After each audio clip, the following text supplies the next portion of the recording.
Ask me if I'm ready. I born ready. I born ready. And I want it all for this city. Not too long ago, we witnessed one of the greatest travesties of modern history. The Los Angeles Dodgers defeated my Toronto Blue Jays in overtime at Rogers Center. This victory, well won fair and square, seemingly proves a theory that everyone agrees. The more a team spends on the roster, the more likely it is for them to win it all.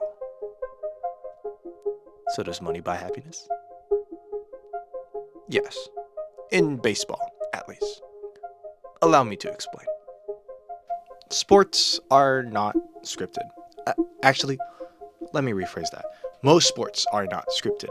And his name is John C.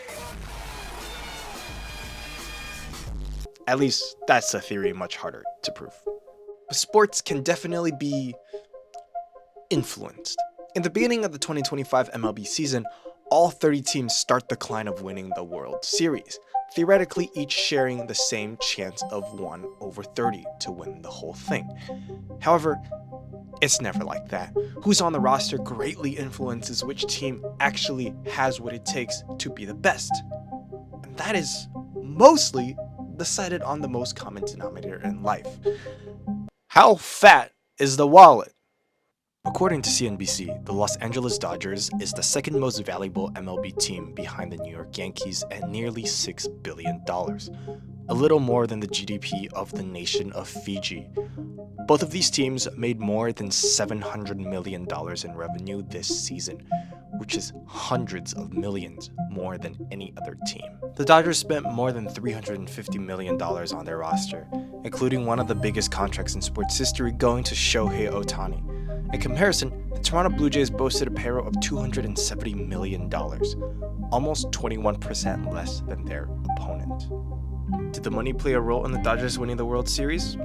It's hard to say no, especially when you look at roster payroll versus win percentage. And this is what this graph shows us. On the x-axis, it's win percentage. The further right you are, the more games you won. And on the y-axis, the higher you are, the more money you spend on your roster.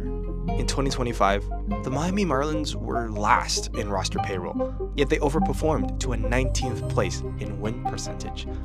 That's pretty impressive on its own, but I couldn't help but notice that they have a near $300 million Grand Canyon-sized payroll discrepancy with the Dodgers.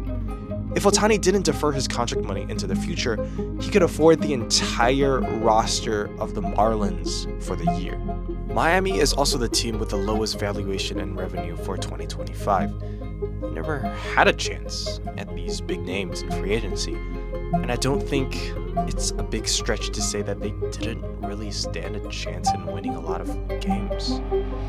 But this can't just be a baseball problem only, right? The last NBA season ended with the Oklahoma City Thunder taking home the Larry O'Brien Trophy. Here's that same graph for the NBA. As you can see, they were only the 20th most expensive roster in the league. Their opponent in the finals, the Indiana Pacers, at just 15th. Cleveland and Boston both also winning a lot of games, but staying under $200 million in roster salary.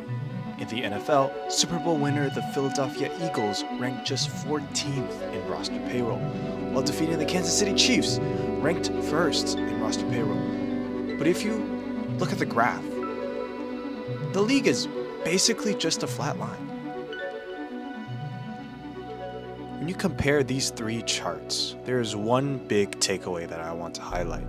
For both the NFL and the NBA, all teams' roster payroll stays within a pretty narrow range. And still, the season had no issue creating big winners and even bigger losers. The competition is great, since neither the money spent on the players nor the valuation of the team was the driving factor for success. This was especially highlighted by OKC Thunder and the Detroit Lions. Remember that pie chart I showed you earlier? This is what that would look like if instead of a same chance across the board, it was weighted according to team evaluations. As you can see, it's not exactly a surprise that the Dodgers and the Yankees were both favored to win the World Series. So will a salary cap really fix this? Probably not. At least, not the way most people think about it anyways. A salary cap is not going to shrink the Grand Canyon of a difference in value between the Marlins and the Dodgers, which the Dodgers are almost worth 5 times more than the Marlins. Sure, in the future, this might eventually even out the playing field, but this is not at all in the financial interests of either the MLB, or the players, or the teams, really. Salary cap will probably not be a thing in the MLB for as long as the league remains primarily an entertainment. Even though other leagues may disagree, the collective earning ability of the players and the revenue incentives from most of the teams will keep the league salary cap free for as long as money is king.